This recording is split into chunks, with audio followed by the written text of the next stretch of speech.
feminists, was in giving us gender-specific instincts with which to internally govern and regulate body functions through proper behavioral activities, favorable to maintaining the biostasis of each.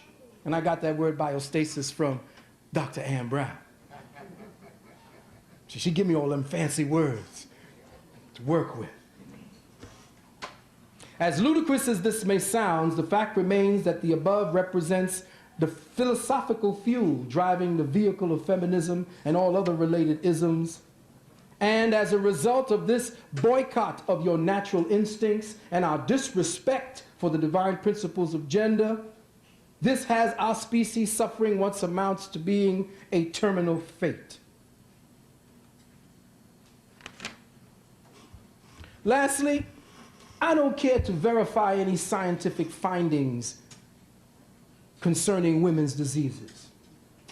I've studied enough scientific statistics and even added a few to my book called The Wounded Womb. Science be damned.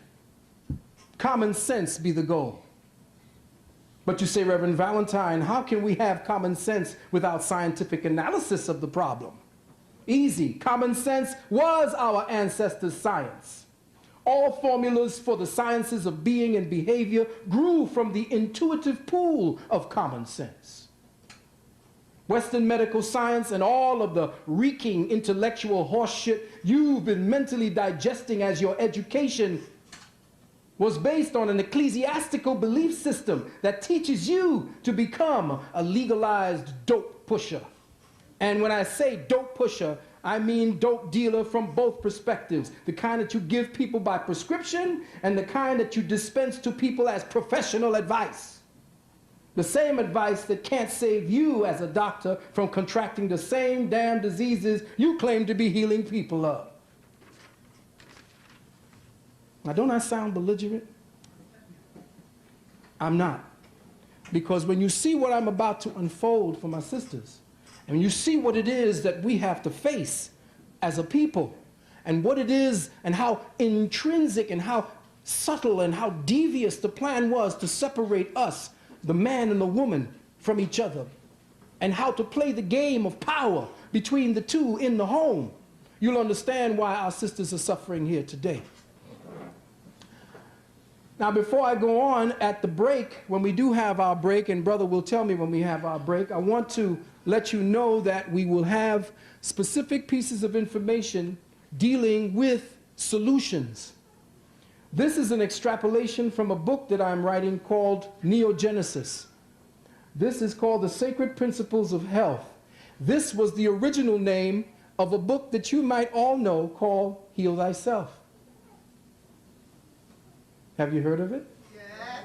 Oh, really? Well, this was the original name. And you say, well, I've heard brothers and sisters say, well, you were married to Queen Afua? No, you weren't. Yes, I was. I'll show you a wedding picture. Take a close-up of this. Down here. Are you up on it? Yes, sir. That's me. Grinning like a Cheshire cat.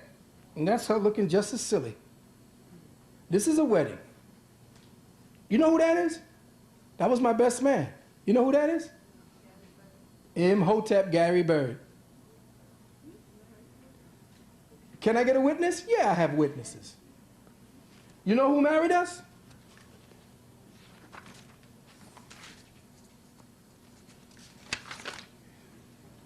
Dr. John Moore, the hobo herbologist. Old John Moore, before he passed or was assassinated. So, when I'm saying it to be real.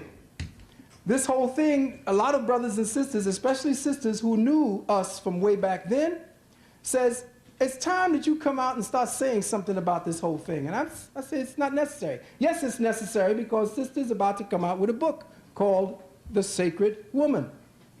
The Sacred Woman, really? Well, that's a little something that I had something to do with as well. And again, this is no aspersions because I'm clearing the air. Sister put in the book Heal Thyself something called the 12 principles of the sacred woman, which I wrote for her. So if you're reading about how to become the 12 principles of the sacred woman, I wrote it. At one time, we were supposed to put together the goddess principle, and this is when we were together. We were very happy, and we said, well, what is it that we could help sisters with so that they could flourish and know how to heal themselves and become women? Well, it was supposed to be the goddess principle. Well, Brother Samaj at the time, we were talking to him, said, well, goddess is too much Greek. All right, well, let's deal with the sacred woman. I came up, sacred woman, the 12 principles of the sacred woman. And I'm hoping, the reason why I'm saying this now and putting it on the record as of this date is I'm hoping that when the book comes out, she did not put this in again without getting my permission, because she did it the last time. Clearing the air, brothers and sisters. Because a lot of brothers have been sitting in the back. I don't care what it is our personal life was about. That ain't none of your business. But when it comes to dealing with money and business, and she's dealing with money and business, and people are telling me I better deal with money and business, well, it's time for me to start taking a little bit of credit, which is something that I have never been doing. So if you want to deal with that, we have it over there. This book as well. And as we go along, I want you all to get your pencils and paper, because we're going to be doing a Candida test. We're going to find out just what your true disease is, because do you know, sisters, that Candida can emulate at least 15 different types of symptoms that doctors don't understand or realize when they can't diagnose it. 9 times out of 10, it's Candida related. So what we have here and what I put together is a Candida test. So you can take it, or you can buy it and have your girlfriends go through it, have a circle and a sit down to find out what score you get. And invariably, 90% of you will have some form of symptom based upon Candida.